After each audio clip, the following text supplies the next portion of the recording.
Meletusnya Gunung Semeru pada Sabtu, tanggal 4 Desember tahun 2021, menyisakan cerita pilu.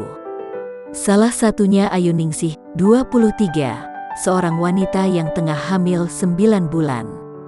Ayu Ningsih merupakan warga Dusun Curah Kobokan, Kecamatan Pronojiwo, Kabupaten Lumajang.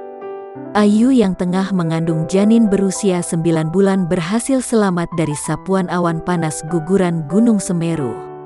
Dikutip dari surya.co.id, ia mengaku lolos dari maut bukan karena dibonceng menggunakan motor atau kendaraan lain. Saking paniknya, Ayu menyelamatkan diri dengan cara berlari sembari dipapah oleh suaminya, Muhammad Nur Effendi, 23. Ia tidak memikirkan apapun kecuali bagaimana caranya selamat dan berlari belasan kilometer hingga sampai ke tempat aman. Usia kehamilan saya 9 bulan.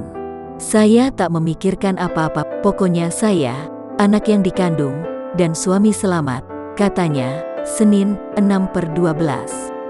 Ayu mengaku sempat merasakan nyeri pada perutnya saat berlari menyelamatkan diri. Selain itu, kakinya sempat terinjak-injak warga lain saat berlari hingga lecet.